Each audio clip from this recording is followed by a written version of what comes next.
एक महापुरुष ने कहने की कृपा की।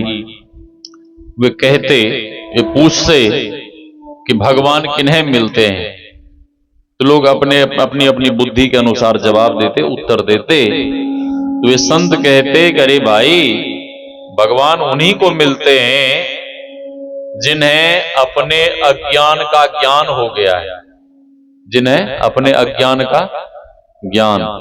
अच्छा, अपने को कोई अज्ञानी मानते हैं? नहीं मानते।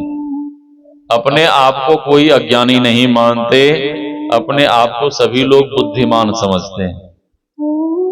महापुरुष कहते हैं जिन्हें अपने में अज्ञान दिखता है, ध्यान से सुनिए, जिन्हें अपने में अज्ञान दिखता है और जिन्हें गुरुदेव में ज्ञान दिखता है, जिन्हें अपने में अज्ञान दिखता है और जिन्हें गुरुदेव भगवान में ज्ञान दिखता है, उन्हीं को जगत में भगवान दिखता है, उन्हीं को जगत में भगवान दिखता है। उन्हीं को जगत में परमात्मा दिखता है।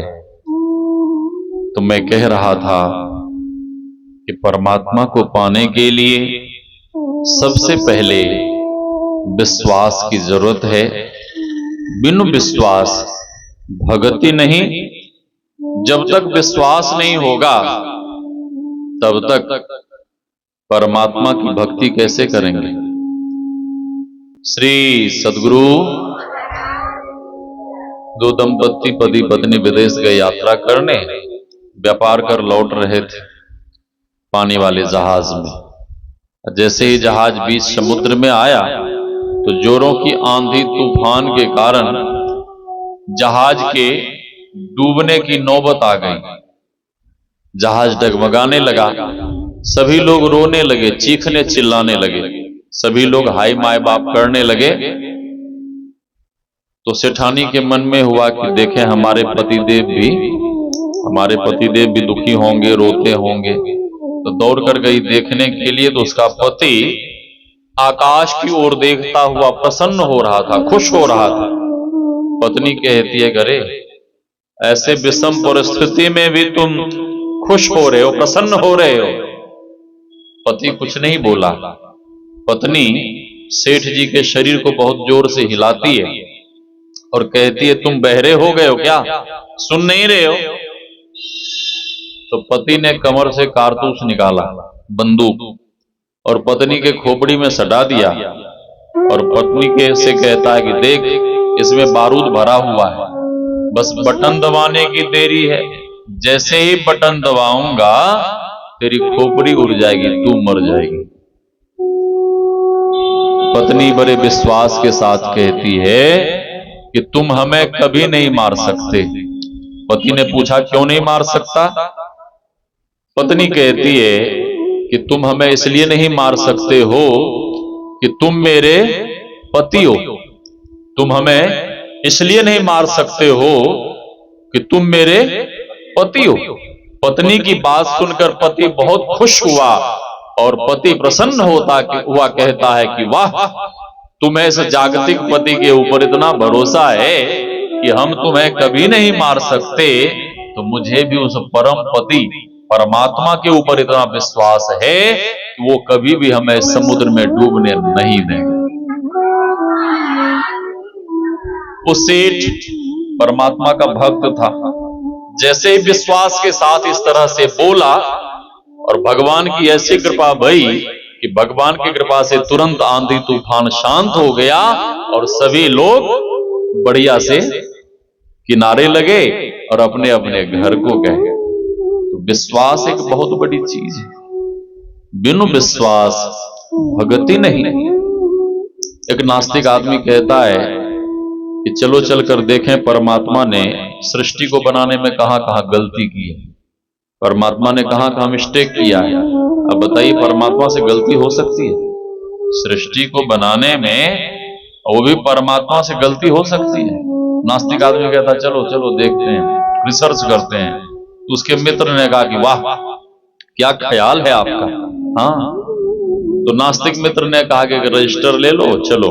निकला तो कस्बा नुमा गांव में पहुंचा और गांव में जैसे ही पहुंचा तो एक झोपड़ी देखा।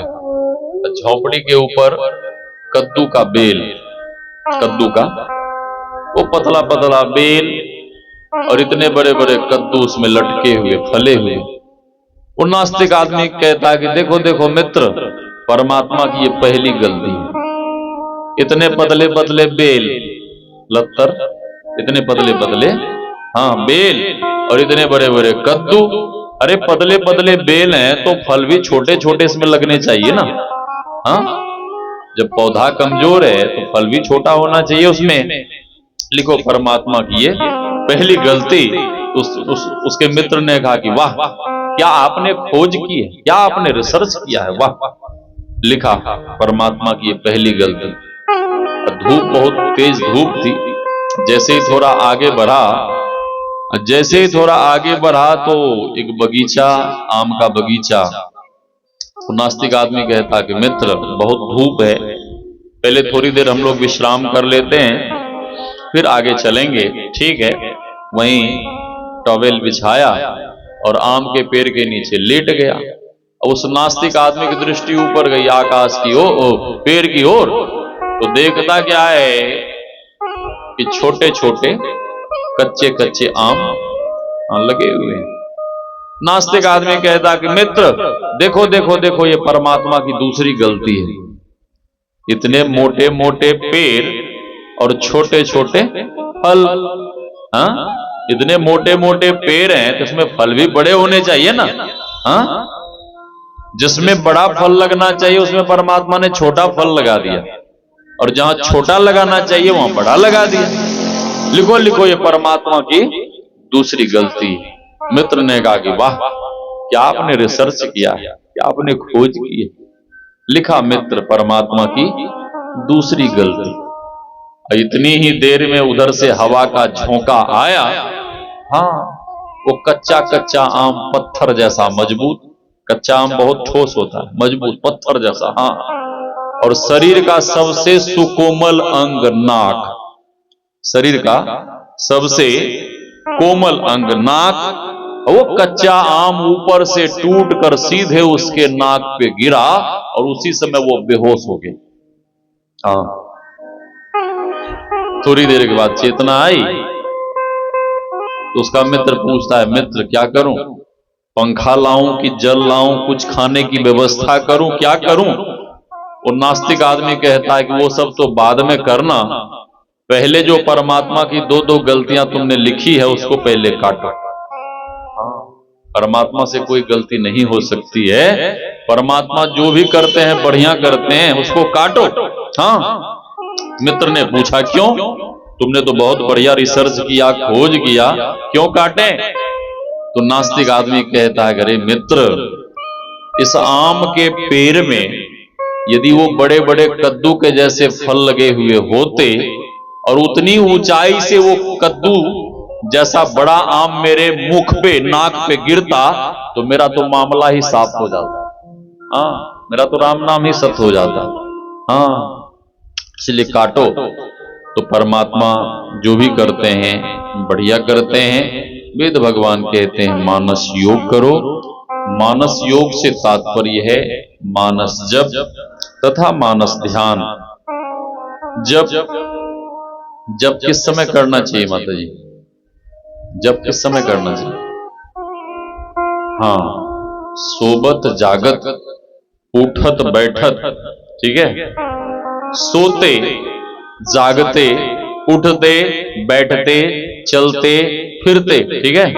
अच्छा, जगने में जप हो जाए ये तो संभव है, लेकिन सोए हुए में जप कैसे होगा।